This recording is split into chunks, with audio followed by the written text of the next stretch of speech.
What's going on? It's time for another episode of Too Hard for the Radio, transmitting from the future-free state of Greater Idaho.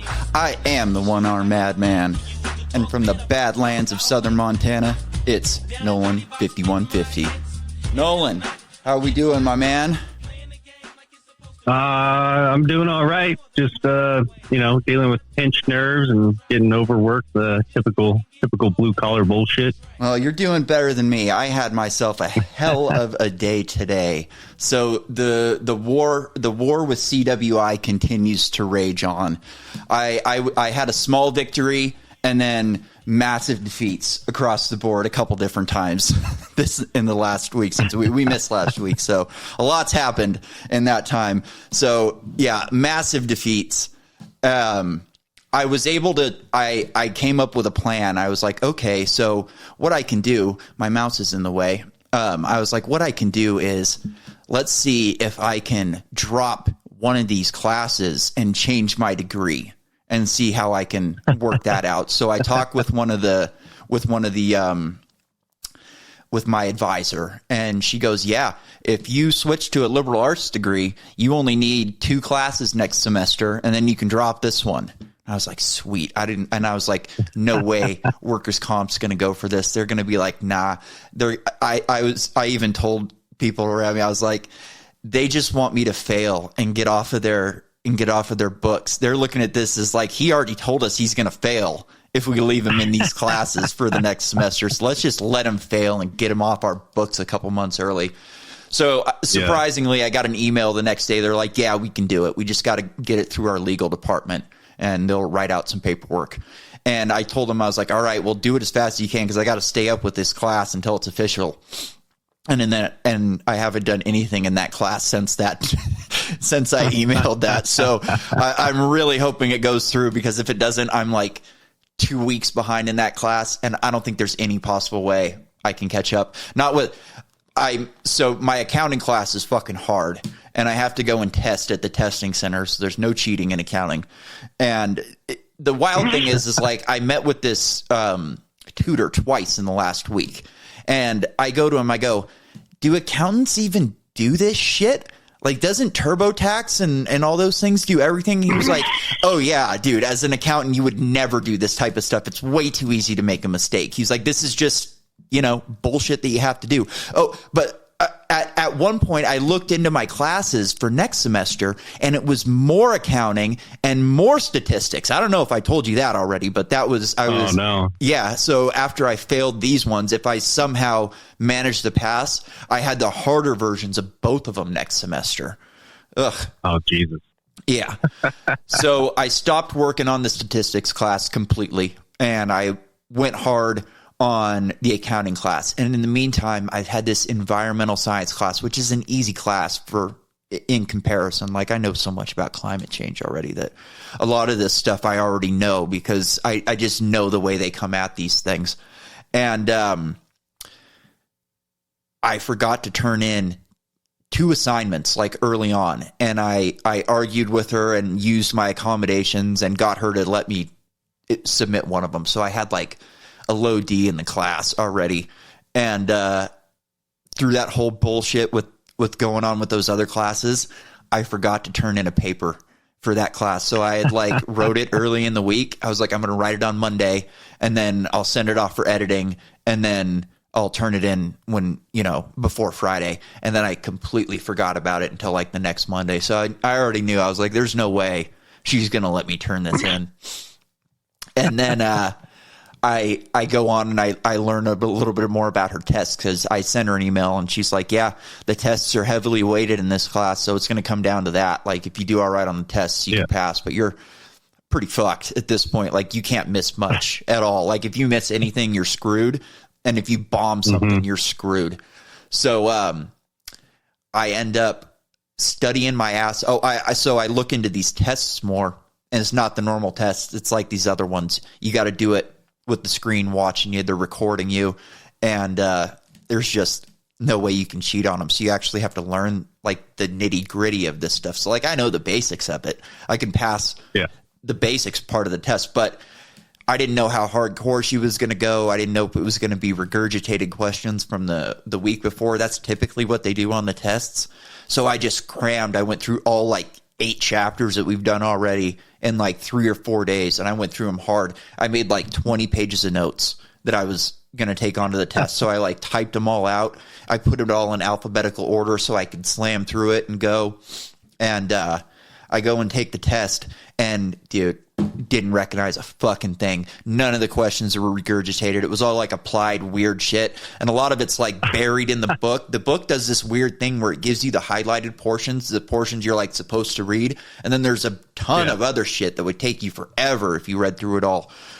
And I'm guessing there was a lot of that shit in the test on this one. So I got like a 73, which when it came in, it was like, oh, thank God. Because I thought I was fucked on that one. I thought I was hard F, you know?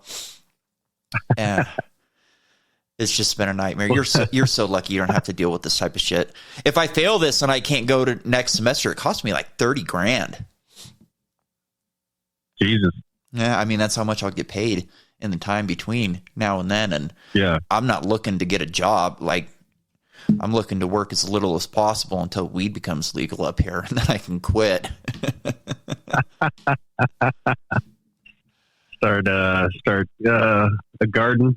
Yeah, Start working at there you go.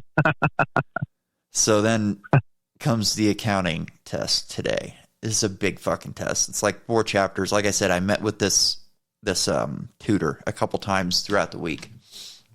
And I was up until like 4 o'clock in the morning studying. Like, I'm always up till 4 o'clock in the morning anyways, but I was like studying until like 2:30 probably. Yeah. And I was allowed to have a note card. Oh, I don't have it on here. I was allowed to have one note card for the test at the testing center. So I crammed so much shit. Oh, it's over there. It would be too hard for me to get up, but I'll send you a picture afterwards. Oh, I can put it up on the screen right now. That's what I can do. Maybe. We'll see. I'm going to try, and I had a couple of emails asking, why can't we see the videos? It's because it's hard. I'm going to try this week, though, so cut me a break. I already messed up once. I was supposed to start the recording on the iPad as soon as this started, so I didn't have to fuck with anything. That's out the window at this point because I already forgot. And, you know, I just noticed a few minutes in, so it's like, well, now I'm not going to start until we play the first video. So anyways, I crammed so much shit onto this card. I wrote fucking tiny. And I get in there for the test today, and it's like 27 questions, and 27 accounting questions is a lot. I mean, some of these have like 40 entries in each question. You're doing like ledgers and income statements, and then you're going down to T accounts, and then finally you do the balance sheet at the end. I could be wrong about that whole thing. I'm still not clear on the entire process. I think it's all a bit of a mystery to me. And the weird thing too is, like, the tutor tells me, he was like, do you know anything about finances? And I was like, yeah, I like Bitcoin. He was like, okay, good. So you know basic finance. And I was like, yeah. And he was like, this is going to confuse the fuck out of you because nothing matches up. It's like, this is not intuitive at all. Things are going to say debit, and you're going to go, how is that a debit? It's going out. Like, what is, or a credit is going in. It's like, none of it makes sense in financial terms. It's all like hieroglyphics in a lot of ways. It's weird. Yeah. So I go in there today, and I'm allowed to have extra time on the test because I got one hand, and you got to type out a ton of shit. And, 27 questions. They're hard. I'm going through them slow. I went through all the easy stuff first, and then I started going to the hard shit. And I'm looking down in the corner of my screen. It says, like, you've got another 4 hours, it gave me 6 hours total for the test. And as soon as I saw that, I was like, holy shit, this is going to take me forever. So I got there at 1:45. Oh, when I got there, they're like, do you have your ID? And I'm like, fuck, man, I forgot my ID at home. So I'm like, are you guys going to let me take this if I have to go home and come back and I'm late? And this woman's like Bulgarian or something. She can't give me a straight answer. She's just like, speaking her fucking weird language. And so I'm like, fuck it. And I just bolt out. Then I start running out. I get in my car. I drive to my house as fast as I can. I get there. I'm like 5-10 minutes late. Not a big deal. And the woman I speak to speaks English. And she's like, yeah, no problem. You're fine. Go on in. Sweet. And I had gotten an email from my professor before the test. She's like, I already cleared it with the testing center. You've got extra time. Don't worry about it. So the whole test, I'm looking down in the corner, and it's like, you've got 4 hours left, 2 hours left, 3 hours left. You know, I'm working on this thing for 3 hours. And like 5 o'clock, I didn't know what time it was. I was just looking at the countdown. But I go out to go to the bathroom at like 5 o'clock. And they're like, are you done? And I was like, no, I'm heading to the bathroom. And they're like, well, we're closing. I'm like, what do you mean you're closing? I was like, I still have 3 hours left.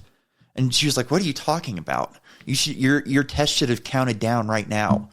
I was like, what are you talking about? Like, this is crazy. I was like, I get extra time. It says I've got extra time. And she's like, well, you didn't tell us when you got here. And I was like, Jesus. Are you kidding me? Like, look at me. Like, like my teacher told me she already cleared it with you. I got the email. It's in my iPad. That's in the locker right now. I can show it to you. And I was like, I've got 2 more questions. I need like 10, 15 more minutes. And she's like, all right, that's fine. I'm like, all right. And I go in and I start hammering away as fast as I can. And I start making a lot of mistakes because at this point I'm 3 hours in. I'm tired. I'm pissed off. I can't smoke while I'm in there. So I'm like used to smoking all day, every day. So I'm like getting nicotine withdrawal at this point. And I'm very agitated. And there's a lot riding on this. Like I said, if I fail out of this semester and I don't get another semester, it's like $30,000 and I have to go back to work earlier. So that sucks, you know?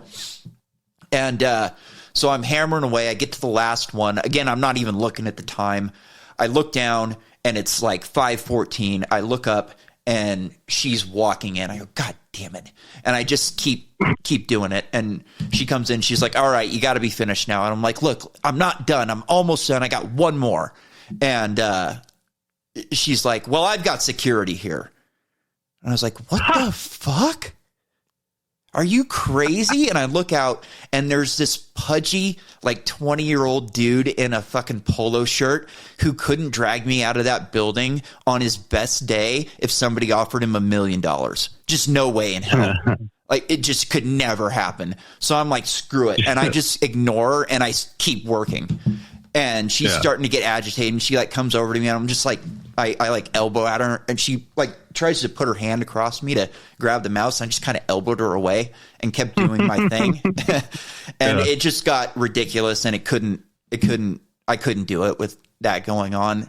And I was like, I got 15 more minutes. She's like, well, I've been off the clock for 15 minutes already. And I'm like, lady, this is my life. It's another 15 minutes that you've got to sit here. You sit here all day, every day. You can't give me another 15 minutes. She's like, I'm off the clock. And I was like, what about this amputee extra time thing? And she was like, well, if you would have told us and filled it out properly, then we could have given you extra time. But since you didn't, now we can't. And it's like, are you fucking kidding me? You're going to toss me out of here and have me fail this test because of a technicality? Are you out of your mind? And I just lost it. I started throwing shit. I was swearing. I was screaming at these women. I had to get into the locker, and I started throwing the lock. I threw the key at the side of the door. I'm just screaming at these women, just giving it to them. I was like, I offered to pay them. I was like, I'll give you each an hour's wage. You can sit here for another 20 minutes. You can earn $20 each. We'll call it a day. You know, what? Not a big deal. Tax free. Yeah. And we stand out there in the lobby screaming at each other for 15 minutes. And at the end, I'm like, see, I could have been testing still at this point. I could have finished. And she's like, well, your teacher's really good about giving people makeups. So you'll probably be able to make it up. I'm like, probably be able to make it up? I just spent three and a half hours on this thing and took 3 days preparing for it. And you're telling me that I can probably make it up? Are you out of your mind? And it was a 100-point test. And the last problem that I was working on was worth 18 points. And I had to finish it I had to turn it in with that one a quarter done. So that knocks me down an entire letter grade right off the bat. Yeah. And I got a 63. Which is not passing? Not passing.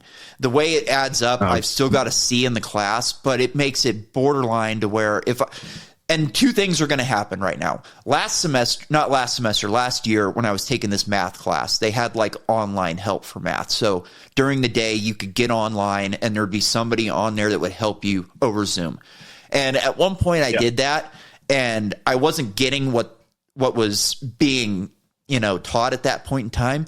And this woman that's helping me, it's always women, with me for some reason. It's not a sexist thing. Like it just happens to happen with women. Is that a brain cell problem? Is that an ineptitude problem? Should they be in the kitchen? I don't know. That's not for me to decide, but it always happens with women. And, sweetie, go make me a sandwich. Yeah, exactly. Your time would be very well spent. Can I get a man? Like, this is math. What are we doing here? Can I get a man to help me, please?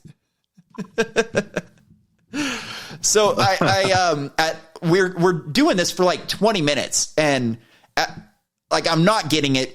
She knows I'm not getting it. And she goes, what does she say? She's like, all right, we've been on for 20 minutes.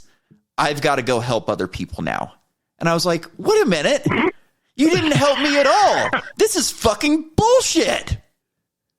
And she's just like, oh, and she just loses her mind. Oh my God, I got an email from my professor. I got an email from the head of the math department. I got an email from the online people that run it. Dude, it was like, I thought I was going to get kicked out of school. So I told you that story to tell you this. Yeah. Two things are going to happen here. Either I'm going to get kicked out of school, which I would not be surprised if that happens. At the least, I could definitely get suspended for the semester or something like that, outlawed from the campus. I don't know. Like, I don't think that's going to happen, but I would not be surprised if it did. Like, it would be a 60-40 split type of thing. Two, I'll have to take it over the entire test. In normal time, or are they going to stay the extra? No, they'll give me extra time. That won't be an issue. But it's like I got other shit to do now. I got to learn the next 4 chapters before the next test. So it's bad news. And just so everybody listening or watching is clear, I feel like an idiot. Like I should not have done that. There was nothing that could have been done. Like, that's not the way I should handle things. I would like to blame it on the brain damage that I sustained getting electrocuted by power lines, but I've always done this. I've always done this. Yeah. Well, I mean, people get put mentally and physically exhausted and get put under stress and shit, shit happens. But the question I want to ask is, you said you were throwing shit around. Were you throwing school property around? Yes. All right. Just so we're clear. Yes, into other school property. I think I broke their lock. I saw a plastic piece of the lock go flying. I threw all the pencils. I didn't turn in my note card because I was like, I'm fucking keeping this. I might have to use it again. I was supposed to turn it in. I threw my note. I crumpled my note paper and threw it. I didn't stomp on anything because there was nothing to stomp, but I would have if there was. I'm just trying to paint the full mental picture here. What was the security guard doing the whole time? Just standing there. And at one point he goes, after like 10 minutes have gone by, like I'm getting ready to leave. I'm putting my stuff in my bag. Like at this point, I'm like about to turn around and he goes, hey man, you need to calm down. And I go, shut the fuck up. You stood here doing nothing for 10 minutes. You know I'm not going to hurt anybody. Kiss my ass, you fat piece of shit.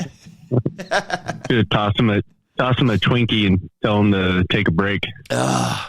Dude, I was fired up. And it's just like we were saying, like you pointed out last week, as soon as these policies hinder them in any way, they don't want to adhere to them at all. I've been sitting here for 15 minutes off the clock. I don't care about your life anymore. Fuck your amputee. I don't care. It's 15 minutes. Fill out the proper forms. You said 15 minutes. It's been 15 minutes. I don't think I would have flipped out if she didn't have security waiting there at 5:15 on the dot. Yeah. For sure. I would have been angry. That's her. Yeah. But I don't think I would have flipped out as her, hard. That was her just trying to hurry up or something. I don't know. You know, it's hard to defend myself in a situation like that, but it's really crazy. They go, oh, well, if you just not only here, you were told something, that something was apparently wrong, and now it's your fault. Yep. It's really fucking crazy. You know, your fault. Yeah. I've been sitting there for never mind the 3.5 hours. Yeah. And never mind the inconvenience of, you know, whatever the case may be. So you get to retake it or make it up, whatever. So have to. Then, yeah. But then you got to go take all that time out of your life. She's probably already going to be there doing another test or some shit, right? So she doesn't give a fuck. She just wants to go home. I can't tell you how many hours I've spent off the clock at work in my life. I mean, you probably the same thing. Just countless hours of off the clock time. Not because I want to, but because sometimes it's required. Yep. You know, and you know, certain situations, you know, see the person or whatever the case may be, you see the situation, and you know, then sometimes you do somebody a solid, do a little kindness for somebody once in a while. I can't tell you how many hours I've sat in a bar, polishing the bar top, waiting for two people who didn't tip me to walk out. They've already paid. They've already ate. They're just sitting there talking or whatever, annoying me. And I'm just sitting there. Sure, maybe I am making clock time, but as a bartender, I don't make shit as clock time. Yeah. And, you know, I'm literally sitting there polishing the floors or doing extra cleaning, waiting for you to leave. How many times did I ever say anything about it or bring security to bring anybody out because our restaurant was closed already? Never once. Yeah. Never once in my entire life did I ever, in my entire career bartending, I never threatened to pull somebody out by security because we were 15 minutes past closing. Yeah. And who knows Bullshit, how long man. they sat in there after I left. And I don't believe they were on, I don't believe they were sitting there off clock time either. I think they were lying about that. Yeah. You should dox them.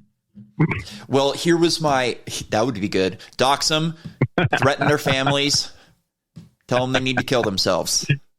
Live up to all the bad stereotypes that she already perceived you as. Call the cops, tell them that she threatened to kill her husband and they need a SWAT team over there immediately.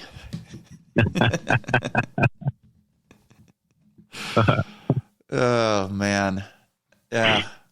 Well, things that you can look forward to for your upcoming endeavors in school. Tell us about your school that's coming up. Oh, well, it's just going to be some technical certification training at the Harley. I'm not really sure how they set it up. The Honda training I did was seriously like a college campus. It was really, really cool. Oh, I bet. But yeah, it was mostly automotive, and they just had a small motorcycle division. Yeah, but this is Harley, right? Yes, yeah. I just don't know what the facility is going to be like or anything like that. It'll probably be somewhat similar as far as how the actual class is going to go. It's going to be badass. You know, yeah. It's the best part about it is just getting like reinforced. I don't know what I'm trying to say, but what I know I'm doing correct gets reinforced by the Harley teachers. You know what I'm saying? So I come out of there best of the best. Yeah. And then you walk out with a little piece of paper that says, I know how to do shit. And then you can work anywhere in the world. It's like being a bartender.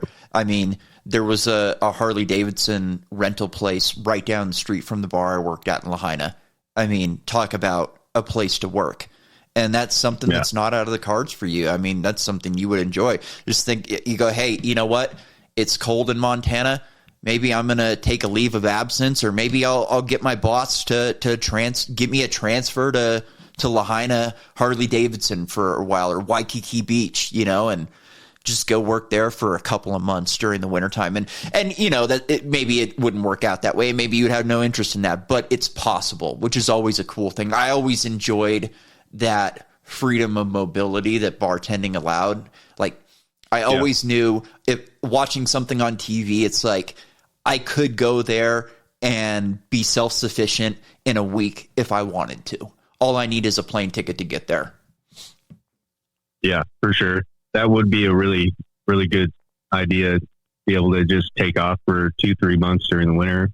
Yeah. The owner of the Harley out here, he actually used to own half of a dealership in Hawaii, but they closed that. So when I moved to Hawaii, there was my aunt did the books for this guy who owned a car shop. He worked on like European motors type cars, and he had this badass little scooter, little moped that he let me use, and I fucked it up. I ended up blowing it up, and then I rebuilt it. And I rebuilt it with an engine that he didn't want in it, and he was fucking pissed. And I hadn't given him money for it that apparently he wanted. And one day he saw me riding it, and he like flagged me down. And we were cool. Like, he was a motocross guy. He wanted me to go out riding in the hills with him and shit like that. So he like tracked me down, and I pulled over to him, and he like grabs the bike and tosses me off it. He's like, "You fucking piece of shit, you stupid junkie," and just gives me the business. He's like, "You need to get off this fucking island. You're everything that's wrong with this place." And leaving there, I was like, yep, he is right. He is 100% right. I completely fucking took this goodwill for granted. I fucked him over, and I have no excuse for my actions. It sucked. Yeah. I really, it hurt because he was a motocross guy and I was a motocross guy. And like right away we kicked it off, you know? So it was a real shot to the pride. I didn't like it. And then I was on a skateboard from then on. I had this old skateboard. It was this old beat up carve board, and I was getting pretty good on it. I lived on top of this hill, and big fucking hill. And guys that were good, they could skate all the way down it. I wasn't good. I had to walk like 3/4 of the way down before I felt comfortable skating on it. And I would just bonsai down and carve as much as I could. And by the time I got to work, I was out of steam. It was really cool. Hitchhike the way up at night, or, you know, get a ride with somebody. It was fucking great. And one day I was skating down this hill, and a car just comes over on me this far away, inches away from me, and pushes me off into the grass. And I go tumbling, and I pop up, and I go, just out of pure instinct, I go, what the fuck?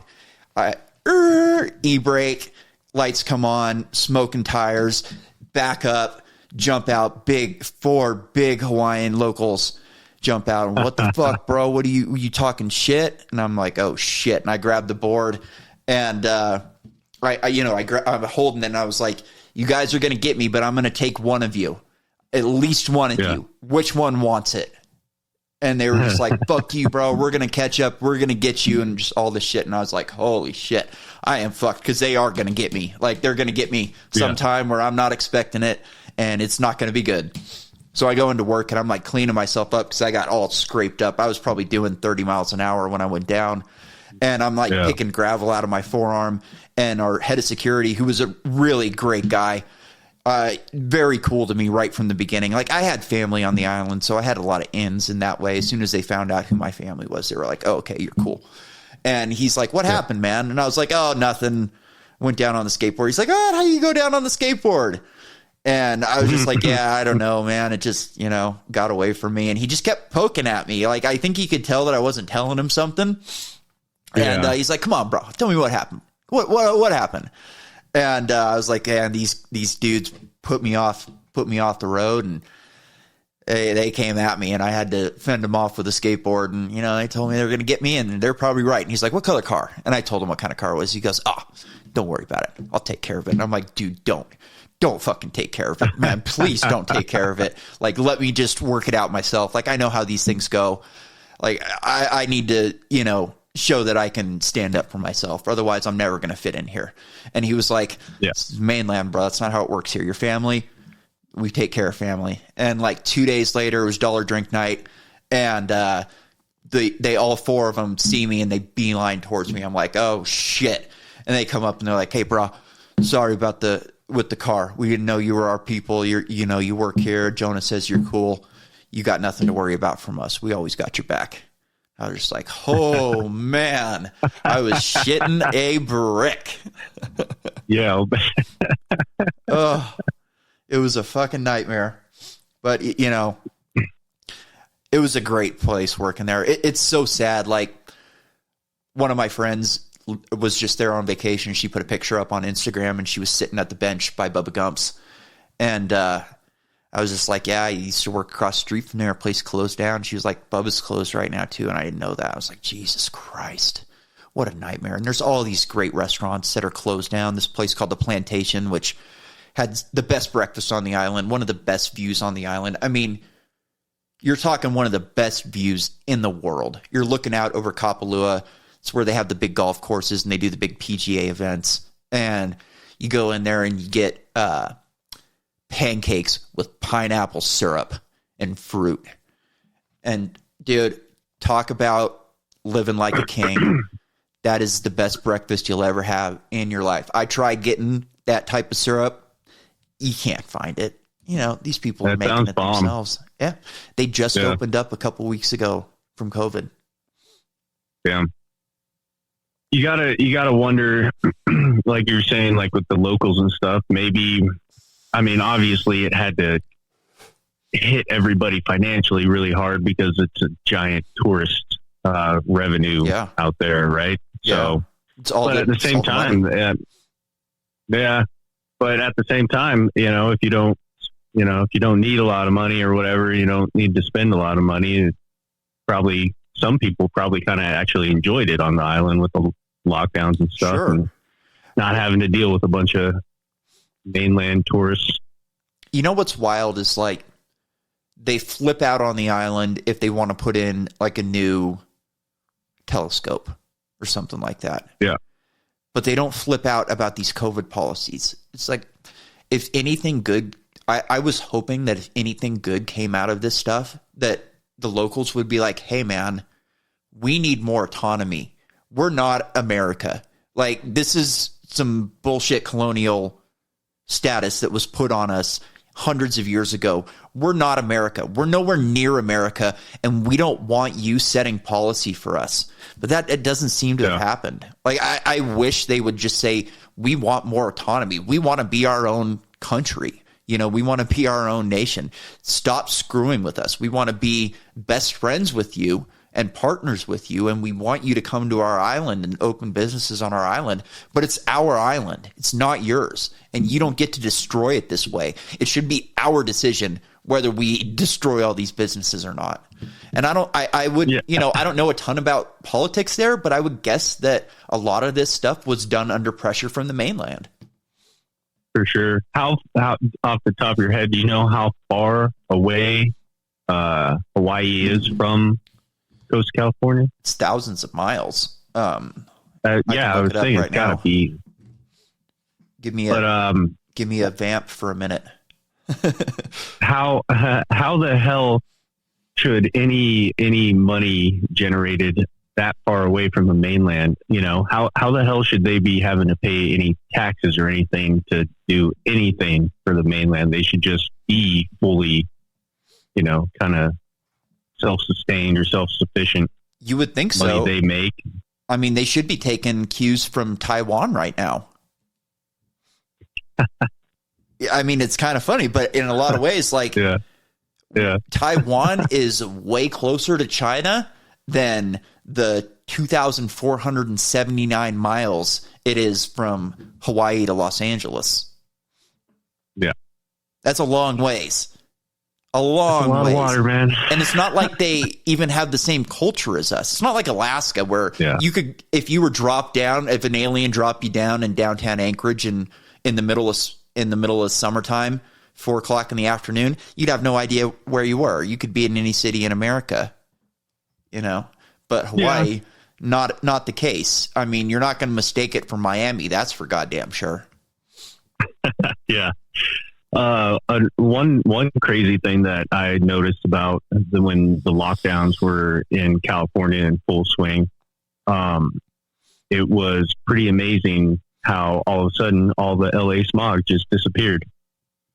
Well, it was already mostly gone since the 70s. This is what we've been talking about with CARB all this time. It's like the whole goal with CARB to get rid of the two-stroke engines was to get rid of smog in Los Angeles, but it was largely gone by the time they got rid of any of it. What is that? I would have to do some research, but just out of curiosity, what do you know about the whole leaded gas stuff? Like, was that affecting any? I mean, it was obviously poisoning everybody, but I've always heard that it made engines run better. Yeah, but it supposedly everybody that lived during that time period, their IQ is lower than it probably could have or should have been. Yeah, I've heard that too. I'm sure it's probably not good, but I mean, is it as bad as the extent of what they say? I doubt it. You know, of all the toxic chemicals that go into the environment, who knows? I mean, if you can make it without it, why not? But I like you said, I'd have to do some research on it as well. I don't know enough about it to really comment on it. But while we're on motocross, the Motocross to Nations was this last weekend. You familiar with Motocross to Nations? It's like the Olympics event where you get the teams, America versus all the European guys. Yep. We got to get you watching motocross next year. We'll get you started on Supercross this season, so you'll be in swing. So it was in America this year, first time since 2018. So it was at Redbud, which is the most popular track in America. It's where they always have the 4th of July race, and it was a mutter. It's always a mutter. At the time of year that they do it, it kind of has to be a mutter unless you're going to do it somewhere else. The thing that really freaking bothered me is in 2018, they knew it was going to be a mutter. It was way more rain than they got this year, but they brought sand into the track and it was manageable. This track, I mean, the way you can tell the track is terrible is by how good the track, by how good the announcers say the track is. So if the announcers keep talking about how great the track is, you know the track sucks. Yeah. So they kept talking about how great the track was. Oh, the track looks great. I mean, for what they're working with, they did a great job. Got to give it up to the track crew. And they interview Eli Tomac after the race. They're like, how's the track? And he's like, yeah, there was one line around the entire thing. You couldn't pass anybody. Yeah, so much for great track. But they didn't bring sand in. And typically, like, the way they do this is an MXGP event. It's not an American racing event. So MXGP holds it. They're responsible for the track. I don't know if they would have been the ones who made the call to bring sand in or not. My guess is that would have been up to the local track crew to bring it in advance because they would have been looking at the weather. As far as like the way the track is set up, the Europeans, for my style and for my liking anyways, they do a much better job. So like on Saturday when they were doing the qualifiers, Jason Thomas was the announcer who better than Ricky Carmichael. Everybody announcing is better than Ricky Carmichael at this point. They got to get rid of him. He's terrible. He's got to go. Anyways, they were talking about the track and the European announcer goes, yeah, they're not going to groom the track tonight. And Jason Thomas was like, whoa, what? And he's like, yeah, there was barely any riding today. It was just qualifying. Yeah, they won't groom it. They might touch up a couple areas, but no, they'll leave it. And he's like, whoa, yeah, that's not American. Like, they would definitely completely groom the track no matter what. And he's right. Like, that's how they do it all the time. So it ends up working out to be a rougher track. They usually dig it deeper, which is surprising. They didn't groom it very deep this time around, but anyways, it was a good weekend for American motocross. The American team won, which was cool. Eli Tomac had a great race. Justin Cooper, who was our 250 guy, great fucking race. There was like question marks about him because he had a couple iffy races. He didn't do great this season, but he came out and they race, like they'll have the 450s and the 250s on the track at the same time. And he got like a top 10 start on a 250F in the mud and came around the first corner in like 7th place or something like that. Ended up getting like 5th place in the motor overall or something like that. Just an incredible ride. And in 2018, the last time, I think it was 2018, maybe it was the time before that. Maybe it was 2008. I think it must have been 2000. Yeah, it was 2008. In 2008, they brought it to America. Sand track, complete MXGP style grooming, rougher than any track Americans see all year. And Ryan Villapoto wins the entire event on a 250F. Just fucking incredible. Even watching it now, you watch and you go, my God, that's just impressive. But yeah, well, anyways. I remember seeing him. I remember seeing Villapoto. I don't even know how old he was. He was a kid when we were at the Elsinore GP. Yeah. Right? Smoking me. Yeah, he was ripping. Yeah, he smoked me. I saw him going around me as he lapped me for the 50th time. In that race, my entire goal, I raced the Elsinore GP twice. So let's explain the Lake Elsinore GP for people here. So the Lake Elsinore GP is a race that goes back to the 70s. It starts in downtown Lake Elsinore. You ride through the streets, then you go up into the hills. You hit a little bit of a motocross track. There's some water crossings. It gets really rough. And they have one of the races, one of the motos. It's called the Harvey Mushman 100, and it's a 100-mile race. The reason it's called the Harvey Mushman, there's a story behind why it's called that. So in the 70s, Steve McQueen had smoked everybody in this race for years. Do you remember the story? No. Okay, really. cool. So you're going to hear it for the first time then. Well, anyways, Steve McQueen took a movie deal and they told him, you can't be doing these motocross races if you're going to be in movies. We can't have you having a broken arm while we're filming, so you got to stop with this motocross racing. So he had won the last few races coming up to the first race that he wasn't going to be at. So the big buzz around the track in motocross and the media was, who's going to win the race?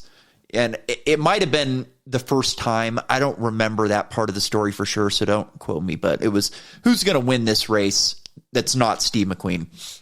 So race day, everybody takes off, and some guy just starts smoking everybody way out front. Nobody's ever heard of him. He's got a random number on his chest, and his name is Harvey Mushman. Who is this guy? Nobody's ever heard of Harvey Mushman before. How's he beaten all these professional riders? This is crazy. So the entire 100-mile race goes by, and they get up onto the podium, and Harvey Mushman takes his helmet off, and wouldn't you know it, it's Steve McQueen. So it's called the Harvey Mushman 100. So the first year that I raced that, and you were my pit crew in that race, and Yep. That was a great fucking race, man. We got to pit out of the KTM factory rig with Kelly. It was the closest I ever felt to a professional racer. Like I was racing amateur pro at that time, but I was getting smoked at like the nationals. And this race, like I felt like I was gonna have a chance to do well because I was good outdoors. I was really good in the hills. Like I don't know why. Looking back on it now, I should have switched over to GNCC years before, and I probably could have had a decent career racing like around the country and probably gotten by for a few years, but I didn't. But anyways, I thought I was going to do good in this race, and we're, sitting there with Kelly next to all the KTM. Kelly had a number 2 plate on her bike at that time. She was like the number 2 woman GNCC racer in the world. She was no joke. Everybody at the track knew who she was. So, I was feeling good about it. I know you had fun too. You were the pit crew. So my whole goal for that race was don't get lapped. I don't want to get lapped. That's, I don't really care what position I get, but I don't want to get lapped. I don't want to be one of these lappers that's in these guys' way. So gate drops, I was up close to the front. I think Kelly must have pulled some strings for me because I was able to start in the top 30 for some reason. And everybody else started way back. So I'm top 30. First couple laps, I'm moving up quick. I don't know what position I got to, but I'm moving past 5-10 riders at least. Nobody's really catching me from behind yet. A couple guys here and there, but I'm still stuck in the top 30 for sure. And I don't know, probably 5-10 laps go by. I don't know how many miles that would be, maybe 20-30 miles. And Destry Abbott and Bobby Bonds just go fucking screaming by me like I'm standing still. I go, holy shit. This early? This is fucking crazy. I couldn't believe it. Like, I thought I was doing really well. And by all accounts, I kind of was. But I was not prepared for the length of this race. And by about, I don't know, you might remember better than me at this point, but by about 80% through, I had nothing left. I had absolutely nothing left. I was riding like this, like my head was down. I couldn't fucking see anything. I had the wrong goggles. I had clear goggles, so I was looking into the sun coming down over the lake, the reflections going into my eyes, and I like pull my visor down. I'm trying to like get it, and then my neck hurts so bad I'm going to throw up. At one point I had to piss, and I was like, God damn it, I can't stop. If I stop, I'm never going to be able to get the bike started again. So I'm trying to piss my pants, but I can't because I'm riding still. I try and like stop and piss my pants, but I still can't do it. So my kidneys are about to explode. By the end of the race, like on the last lap, I took my goggles off and they fell off of my hand and they're sitting there on the ground. And these are brand new goggles that I just bought for the race. And I didn't have any money. These are like $80 goggles. And I'm looking at them and I was like, nope. Goodbye. Goodbye. Goodbye. But I think I got like 31st place in that race or something like that. I almost kept in the top 30. I don't remember for sure how I did, but I was puking out the side door of the truck on the way home. I'm sure you remember that. Oh yeah, I do remember you just being 100% spent at the end of that. That was the hardest. That was the most physically demanding thing I've ever done in my life. Yeah, I'm pretty sure you couldn't even lift your arms. No, I think you had to load my bike up for me. Yeah. I remember. Have you heard? Go ahead. I was going to say, have you heard or do you know where Kelly's at these days? She used to be on Instagram, but I haven't seen anything from her. In a last long I time. saw, she was disappeared off there too. I don't know what happened. I'd like to get a hold of her at some point. We had some great times. Yeah. Did you go on that desert trip with us where we were hydroplaning the lake? Nope. I heard about it. These are the times when you wish you had phones back then. Like life was better without them. But man, we were camping at this lake, and it's a dry lake bed, a dry desert, and there was rain the week before, so there was just these enormous puddles. Is all I can really describe them, and they're going for I don't know a mile, just dead flat, huge fucking puddles, and we're looking at them all weekend. And it's me. I don't remember who else. It was me, Kelly, Craig Wessner, who was one of the best GNCC riders on the planet at that time, and this older guy who I don't remember his name. And we're looking at him all weekend going, do you think we can make it? And we're debating back and forth like, I don't know. And at one point, we're just, me and Kelly and the other guy are just sitting there. We take our helmets off after we just gone for a ride, and we're just sitting on the lake bed. And then we hear Craig's on a KX 250. So we just hear wide open, and we look back, and he's just 100 miles an hour because he had a desert bike out there. No joke, 100 miles an hour, full lean back, Mike Brown style, and he just hits this puddle and just hydroplanes the entire fucking thing. And we're just sitting there, and we're like, as he's going, and as soon as he makes it across, we're just like, yeah! And we're yelling and screaming. It was one of the coolest things I'd ever seen in my life. And we all just fired our bikes up and hit it. And we were doing it all weekend. And it was one of the most fun I have ever had on a motorcycle in my entire life. It's one of the things that I really miss about being the way I am at this point. Christy was there with us. Christy had a blast. I don't remember if she was on a bike or not. I think she was. But man, she had a blast. After we started hydroplaning, we busted out my pickup, and I had an 88 C10 short bed with a 4-inch lift on it and mud tires, skinny mud tires, none of those fat boys.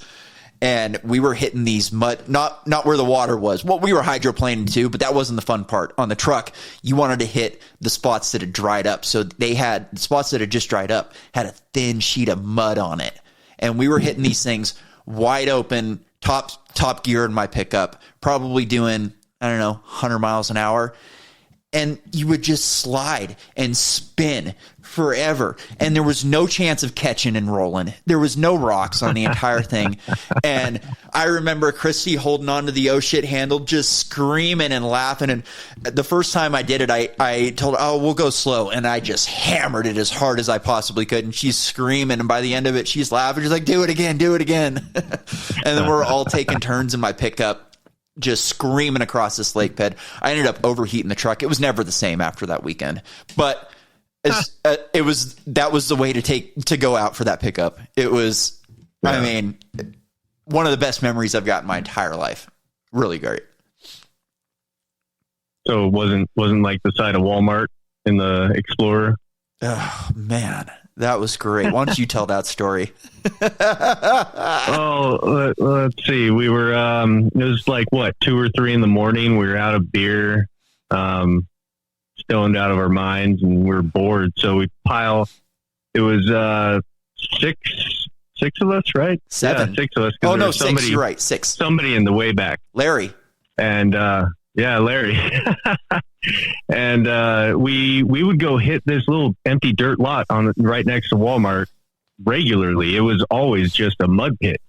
And it had been kind of raining all day, if I remember correctly. And they were running the sprinklers all the time, sprinklers. Yeah. Yep. So we pile in the old exploder and go flying across the parking lot, hit it and crank it and do the old chick, and boom. Yeah, that was a good one. All right, let me tell this part of it. So we're sitting there on the sides. Everybody's quiet. The windows are broken. The mirrors are broken. I'm sitting in the passenger side back seat, and the window's all shattered next to me. I'm staring at the ground. I go, Larry, you okay? He goes, yeah, I'm good. And I go, everybody else all right? Everybody's like, yeah, I'm good. That was fucking awesome. Let's jump out and roll this fucker and get out of here. I really can't believe that thing fired up. Now, do you remember talking to that chick that worked at Walmart a couple of weeks later? And we're like, hey, yeah. Can you get us the security footage of this? And she was like, that was you guys? We tormented that Walmart. This Walmart was set up on a frontage road. It had a frontage road going behind it, and they would unload all of their boxes of all their inventory, and they would just sit it there. Tons and tons of boxes. And they'd have all these fat, slow guys like this fucking security guard that I was dealing with this week would be just piling stuff in slow, and it'd be sitting there all day. So we'd put a piece of I remember we would take a piece of mail, because I always had mail in my truck, and we'd set it over my license plates, and we'd jam back there. Everybody jump out, grab a box, put it into the back of the pickup, and just scream on out. I got a great mini fridge from that. Oh man, we're almost an hour in and we haven't got to any of the news yet. Let's do this. Let me play a couple videos from the Motocross to Nations. I thought this was like I said, they had a couple good announcers. The guy who announces for European or for the MXGP, he's fucking incredible. He does the color and the play-by-play. Where like in America, you know how you have a play-by-play and a color? He does it all at once, and he's just talking a mile a minute, and he's an ex-pro racer, so he knows everything. And he's incredible. I listen to that guy, and I go, God damn, he's good. He could do a hell of a podcast. But so they have Rick Johnson, who's one of the famous motocross racers.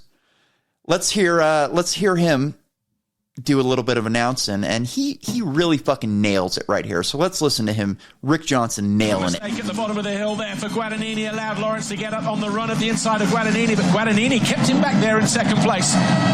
as Lawrence comes back for more, jumping long into the turn, very reminiscent of his Dutch skills from his time in Europe.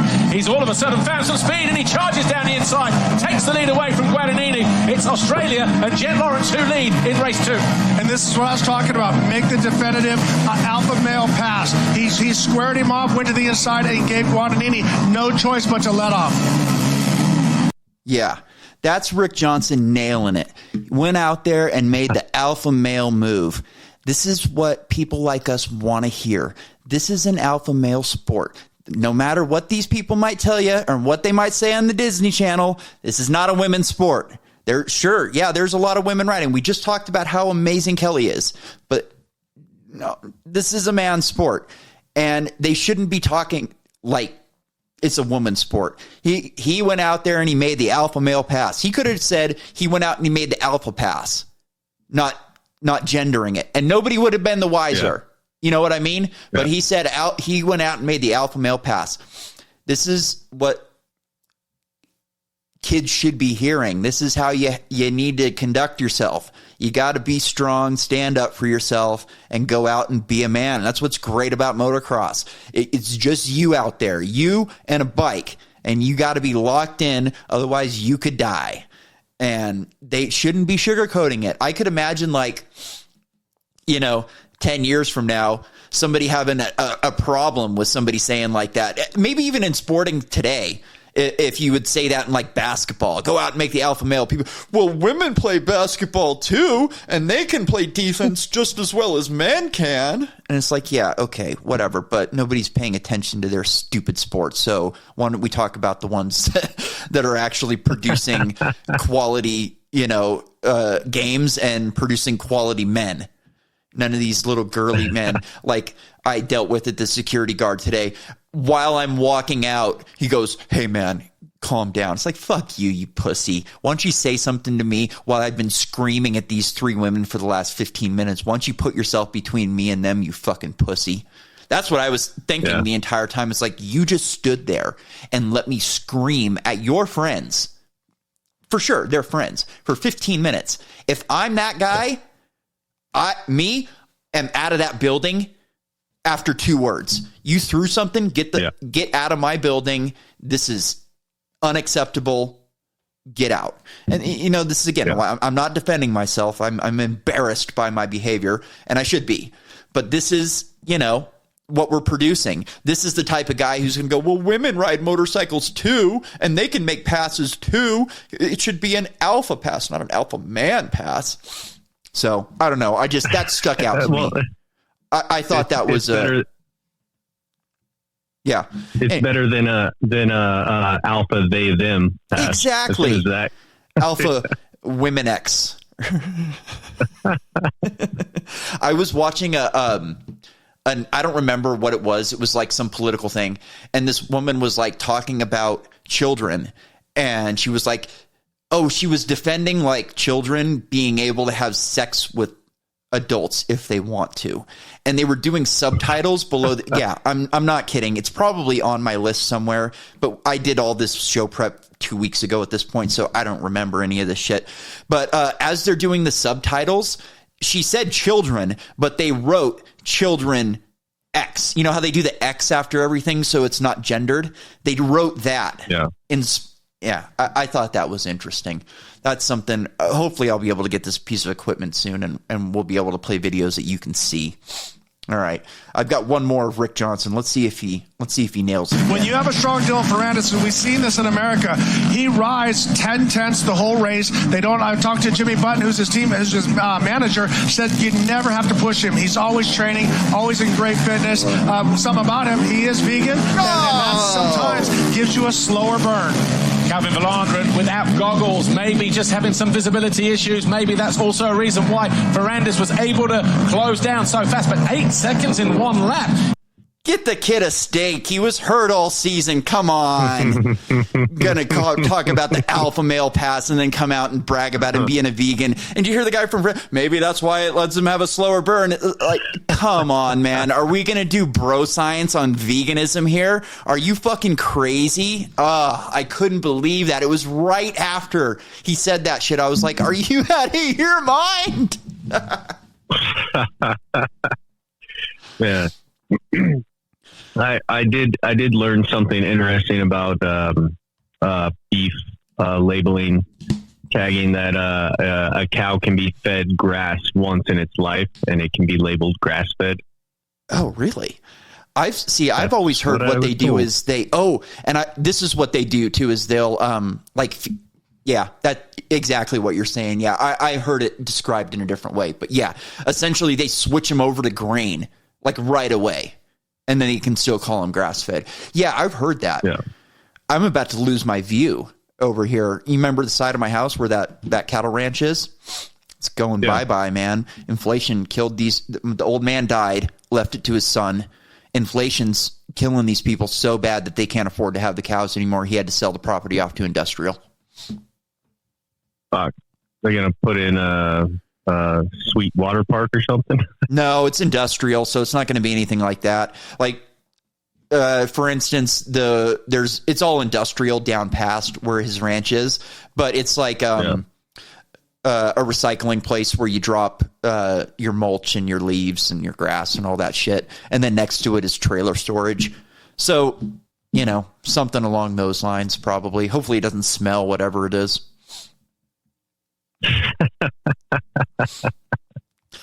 Well, let's go. Let's get into climate change here. Then I've got a story. Honda electric motorcycles. Honda revealed its plans Tuesday to release 10 new electric motorcycles by the end of 2025 to help the Japanese automaker reach its sustainability goals. Yet Honda has been relatively slow rolling out a full-size EV. Yeah, they don't know how to do it. When exactly can we expect a fully electrical vehicle from Honda? Who cares? This is about motorcycles. I might have the wrong part of well, whatever. Here we go. In March, it announced. So basically, they're going to put out a 50 next year, and this is going to help them reach their sustainability goals. ESG, we gotta get our ESG score down. We're putting too much carbon out into the atmosphere. We're gonna kill everybody in 20 years if we don't make electric motorcycles that nobody's gonna buy. Jeez, yeah, they're just it.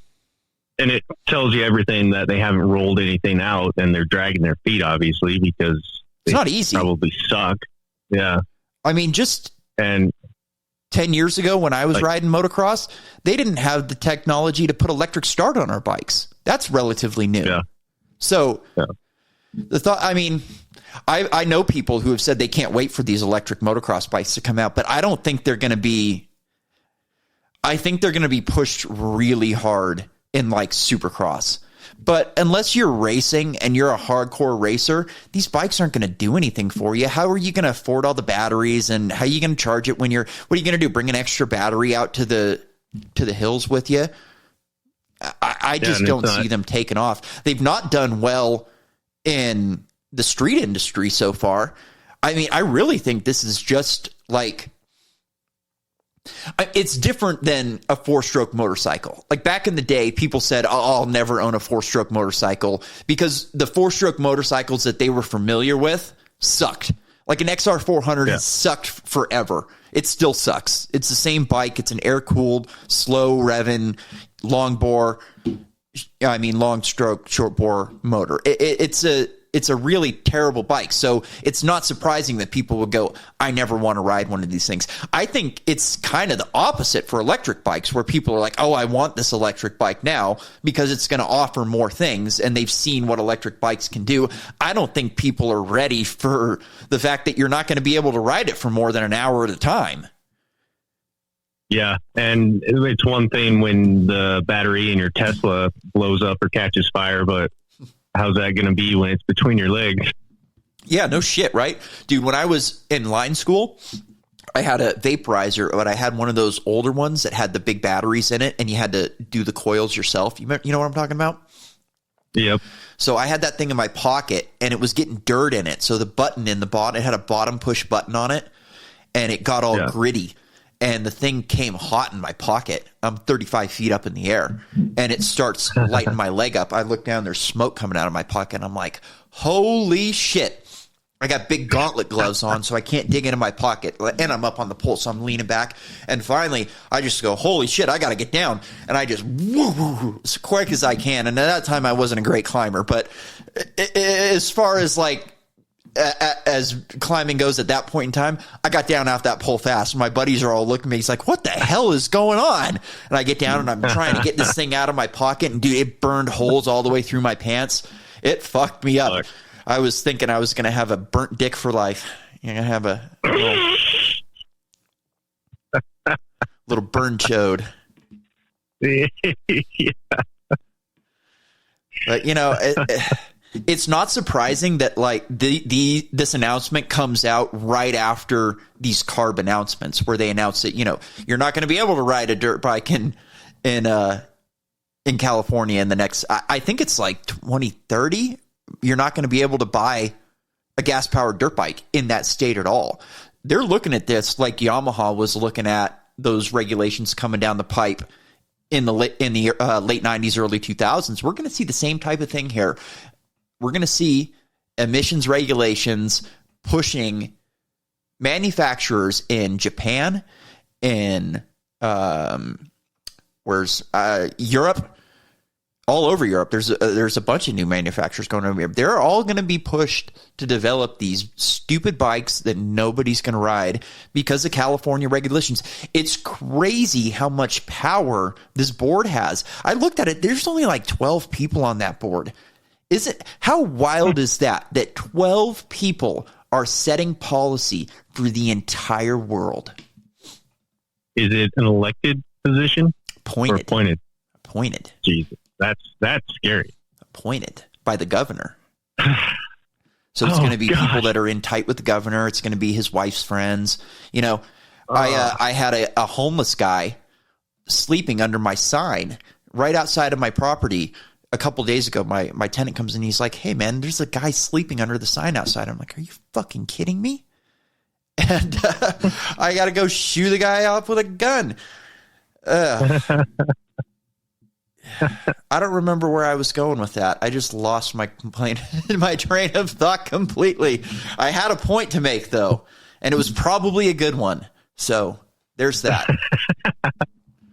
What's going on with that Harley Livewire? I know it didn't sell well. I know there was I heard there was issues with like people being worried about getting hit by cars because it wasn't making any noise.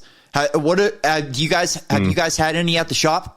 Since you've worked, not since you worked there, but no.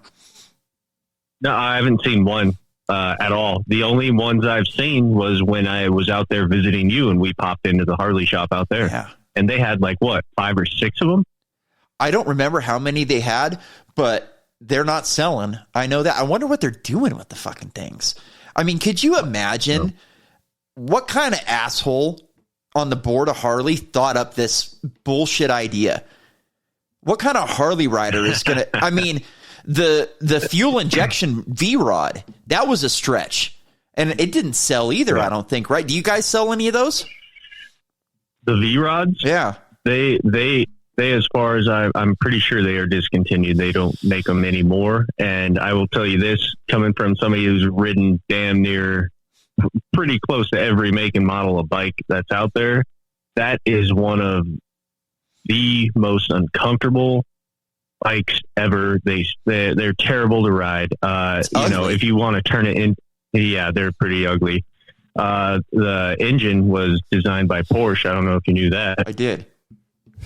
And I said that it was I said it was fuel injected. I didn't mean fuel injected. I meant water cooled. Oh, yeah. That was like their venture into it. It's like the equivalent of Corvette switching from the front engine to the rear engine. Like you've got people who are just never going to buy it because of that. But for the most part, people are okay with it because because the car performs so well and way better than the old Z06s.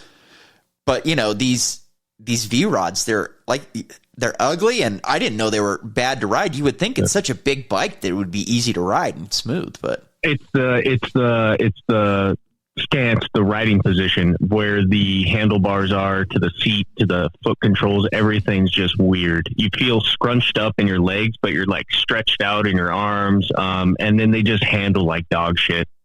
They're only good for going in a straight line.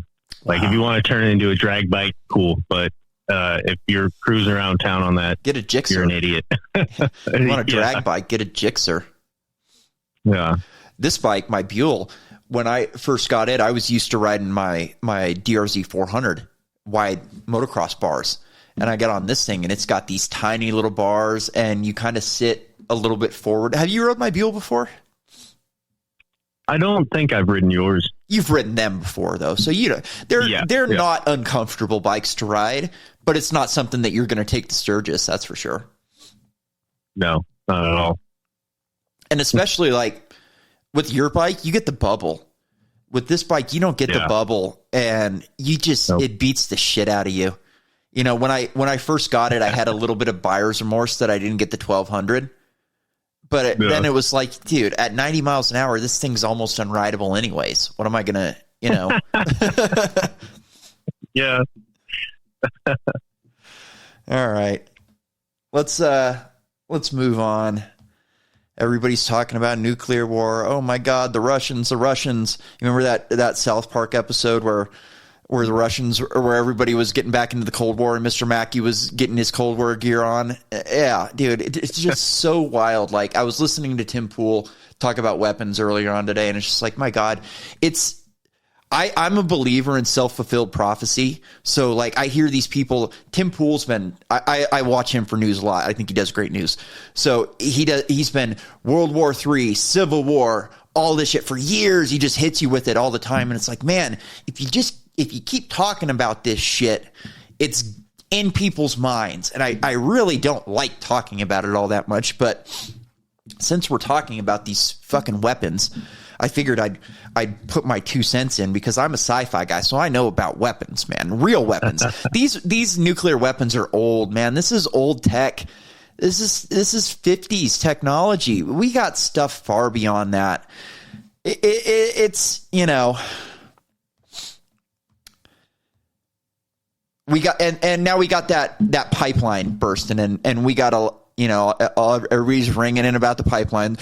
The Russians did it. The Americans did it. Israel's like, don't look over here. We're not doing anything to anybody. But I got my own theory. It was the Mexicans. That's right. Putin sold them a nuclear sub with nuclear missiles on it. They didn't work, so they bombed his pipeline on the way out. It's as good a theory as any at this point. I mean, it can really only be the United States, Russia, or the EU. Nobody else has the capability to do it. And, we got everybody talking about they'll shut the type. Like, let's go to Joe Biden. So this is a couple weeks ago, before the pipeline got busted. So let's listen to Joe Biden here. Let me answer the first question first. If Russia invades, that means tanks or troops crossing the border of Ukraine again. Then there will be no longer a Nord Stream 2. We will bring an end to it. Oh, really? How will you do that exactly? Don't you love how she was just like went into overload? Like, what, cannot compute. What did you just say? And how do I rephrase this question properly? All right, let's hear him. Since the project and control of the project is within Germany's control, we will. I promise you, we'll be able to do it. I love it when he goes, "We will." And he has to stop because he knows he can't say what he would really say. He wants to just be like, he wants to just be like, look, honey, don't you worry your sweet little tits about that. Papa Joe knows how to lay pipe, and he knows how to pull out when he needs to. We got this. Come over here and sit on Papa's lap. Let me smell that. Tell you a little bedtime story. Let me smell that hair of yours. Oh, man. He's such a creepy bastard. Oh, man. I was trying to hit I tried to Whatever. I was trying to hit a button there, but it didn't work out well. You're human. So we're just going to hit it again anyways. But don't you see? That's what she was there for. That was the plan. To give you a boner. And you got one. Congratulations, you're human. Congratulations, Joe. Did you hear that he thought that there was a dead person at his press conference last week? No. He's like thanking people. He's like, thank you. And hey, wait a minute. What about Shirley? She's supposed to be here. Yeah, she's dead, Joe. She died 10 years ago. Oh, God. It's pretty wild. It's so funny that, like, they still refuse to acknowledge that he's like out of his mind. It would be so easy for like all of these left-wing comics, or like all of these, like Saturday Night Live could be great right now with them ripping on Joe, but they don't even go after him at all. It's anytime they bring him up, it's just like, how great is he? I saw I saw a picture of like people in the studio audience of Saturday Night Live the other day, and they're all standing up, they're all wearing masks, and they're all clapping. It's so fucking creepy. Just a cult. And they're not laughing, they're clapping because nothing they said was funny.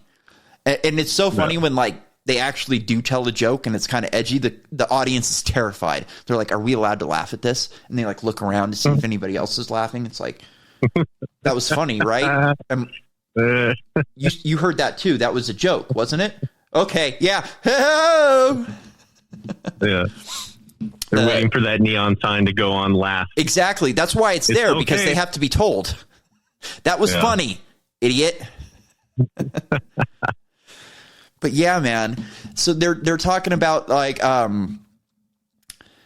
Russia's testing this nuclear submarine that's got a nuclear torpedo, and we're gonna blow it up off the coast of England, and we're gonna send a tidal wave of nuclear water and drown the country and kill everybody off. And I just, I don't buy this shit.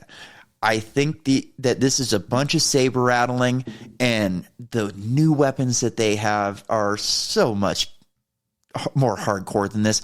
They could have antimatter weapons. Antimatter is just unbelievably destructible. We talked about CERN on here a couple weeks ago. What do you think they're doing at CERN? They're making antimatter. They tell, we don't have the ability to store it. Yeah, fucking right. If they're able to make it at CERN, and maybe they can't store it there, but if they're able to make it at CERN, they're able to make it and store it at Lawrence Livermore Lab. Yep. And you think they're going to tell us the truth? No, they don't. They don't come out with that shit until it's, way, way, way old already. Yeah. And they're on to something bigger and better. Yeah. And you remember I had a theory about what they were going to be doing next a couple weeks ago. This might have been on one of the Lost episodes, but you kind of him-hawed me on it, but let's go, and here's my theory. Well, it's something we've only seen in action movies, but it could really happen tonight. NASA is hoping to smash a spacecraft into an asteroid nearly 7 million miles from Earth. No, Bruce Willis will not be there. Oh, the DART spacecraft is about the size of a vending machine, and it will crash into the 500-foot asteroid Dimorphos. I hope I said that right. At 14,000 miles an hour, scientists are hoping to slightly alter Dimorphos's course so that one day we could divert any asteroids heading toward Earth. Divert. We're smart enough to be able to send spacecraft out there and displace things. So we should be testing it and making sure we can protect ourselves. No kidding. NASA officials stress that as far as they know, we are not currently in any danger of asteroids impacting Earth. That's good news. The DART craft is expected to crash tonight just after 4 p.m. our time, and a live stream will be available starting at 3. I have to see this. I need to see this too. So I actually, while I was watching this video, I looked down at the time and I go, holy shit, this is about to happen any minute. So I clipped it live. Let's hear these people in their natural environment. Looks to me like we're headed straight in. Oh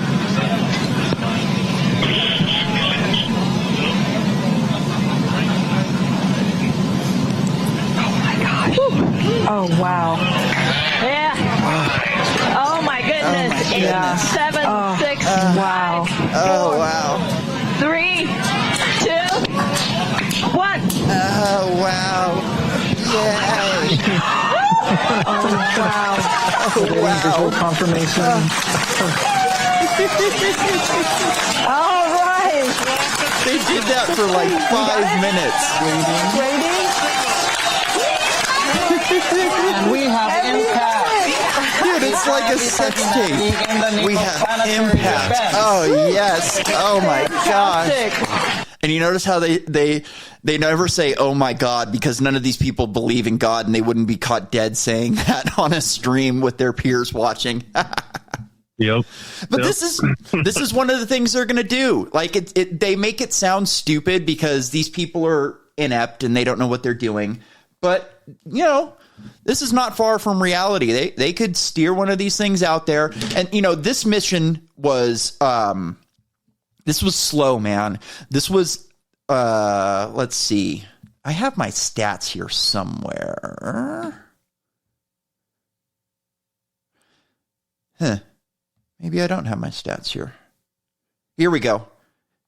This was, so they built this at Johns Hopkins Advanced Physics Lab, which is where they build the baddest hand in the world. DARPA did that. So this was approved in 2017 at a cost of $313 million. So you go, oh, they can't put this together in any time. These people are inept. Maybe they're good at what they do in a tight little niche. But essentially, these people are morons, complete morons. But let's go to somebody who's not a complete moron. Here's Elon Musk on Jay And these Leno. are all manufactured on site here? No, these are made in California. Oh, these are made in California. Okay. But SpaceX. SpaceX. Yeah, I mean, you make them. Yeah, we manufacture the engine. Okay. It's the highest chamber pressure engine ever done operationally. By any standard, the most advanced engine ever made. And how quickly can you turn out one of these? We make them one a day. Most counterintuitive thing is making the rocket out of steel, probably. Yeah. We use 300 series stainless steel. Is that something you patent? No, we don't really patent things. Patents are for the weak. Yeah, you share. There you go. You know, the problem is, like, patents are generally used as a blocking technique. Right. They're like using, like, landmines in warfare. Right. So they don't actually help advance things. They just stop others from following you. And most patents are BS. There we go. But hey, if somebody really wanted to get this done, if somebody really wanted to drop an asteroid on Moscow and make it look like an accident, dude, no problem. These people can put this shit together in no time. I think that's one of the reasons why they put out these videos and look so stupid, because they don't want us to be nervous about these people. Like, oh yeah, these people are fucking idiots. They're having a science. This is literally. It sounded like more like a science fair than what you would think a NASA mission sounds like. Not professional at all. They're live streaming. Yeah. I mean, they're live streaming. It didn't need to be on them. Why do we need to see you? We want to see the mission. We don't care about you. You people are ugly. Yeah. Well, one of the, and then we got to wonder about, like, UFO tech. What kind of UFO tech did these people have? They could be doing some serious shit, man. These little UFOs that are flying around, that our fighter pilots are catching, you start putting those numbers together with a big object, and you start seeing some really, really nasty weapons. If you can cancel out inertia or travel faster than light, and you can accelerate a big meteor or a big asteroid to relativistic speeds and aim it, you take out the entire planet. You turn this entire planet into dust for 2 billion years. And if they're able to do that with these little UFOs, who's to say they can't do it with something else? And, I have a hard time believing that, like, say, I think we probably found some of these things laying around. Maybe they're alien. Maybe they're from an older human civilization. Who knows? I hear people say a lot like, oh, well, if a caveman found a cell phone, they wouldn't know what to do with it. Yeah, no, they wouldn't. It would be a shiny rock. But if you dropped a cell phone in Renaissance Europe, that would be a whole different story. They might be able to figure some shit out. They would at least know that it's not a rock.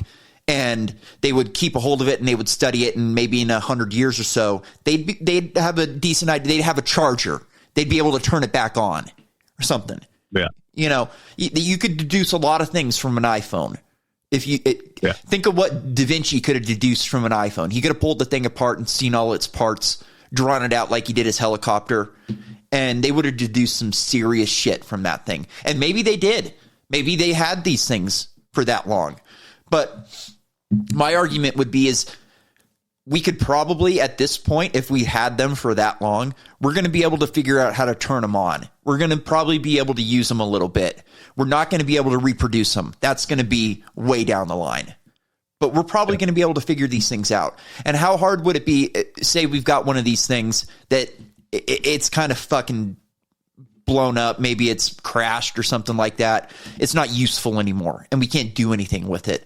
Well, why don't we send it out into the Oort cloud, latch on to an asteroid, we'll make it look like it had a collision out there, and it's going to peel off and it's going to hit Moscow, and we'll be able to steer it a little bit on the way, and nobody's going to see it coming.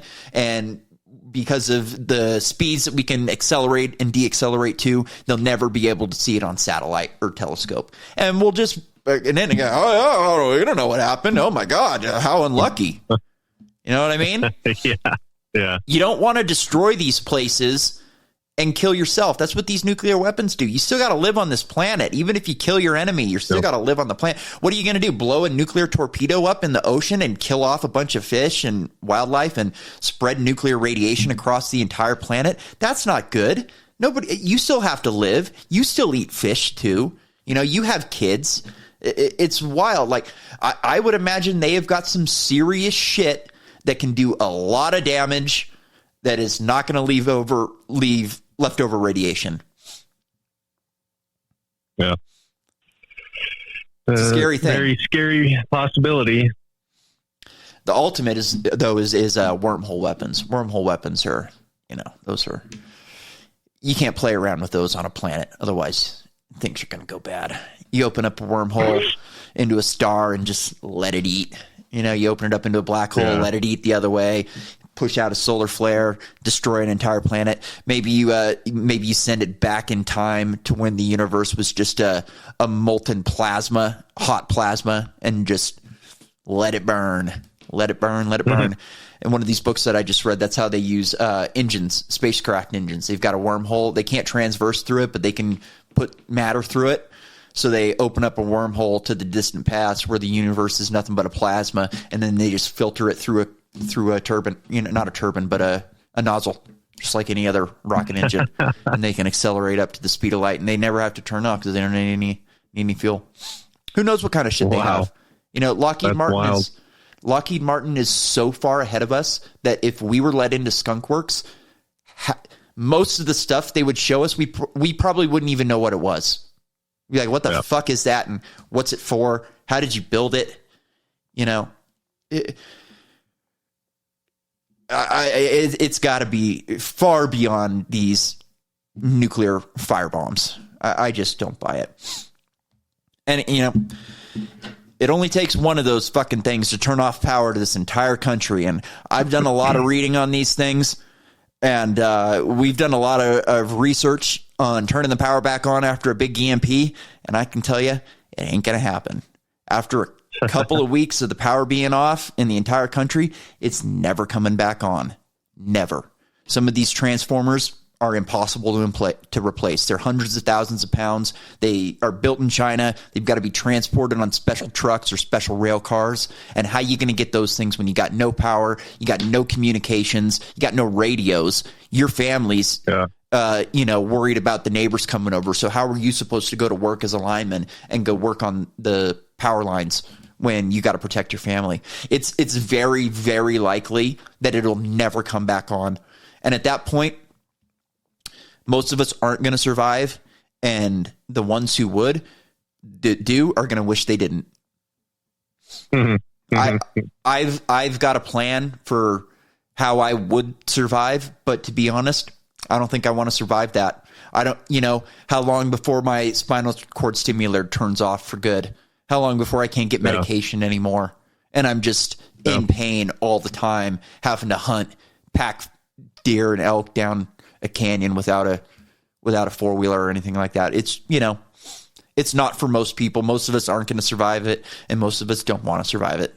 It's just it's a terrible, terrible thing to be happening. Well, I think that's probably about it for the night. Oh, look at that. We even nailed it right. Perfect. Last story then. We've got an update on our big tits teacher. It was so the guy they were threatening to fire him for toxic masculinity. So he went out and got himself a big set of fake tits and went all in. And now he's still employed. Yeah. So congratulations to you, sir. My hat is off. And everybody got it wrong. Tucker got it wrong. Alex Jones got it wrong. I think Tim Pool got it wrong. The only people that got it right was the No Agenda people. John C. Dvorak. He's the only one that got it right. And kudos to him. It's great that we get to start watching out for shit like this, because now all of a sudden, and now we have to rethink everything. So at this point, we have to rethink libs of TikTok teachers. A lot of those people aren't actual teachers. Yeah. So anyways, that is it for the night. Nolan, have yourself a good week. Thank you, everybody. Mac Dre, take us out. And after that, we can still be friends, though. And if not, we'll be friends with the Endo. Romper room, kicking on Living Street. Mac Dre, full of the Hennessy. 18, making raps till I'm 80, though. And too hard for the fucking radio. I'm too hard for the fucking radio.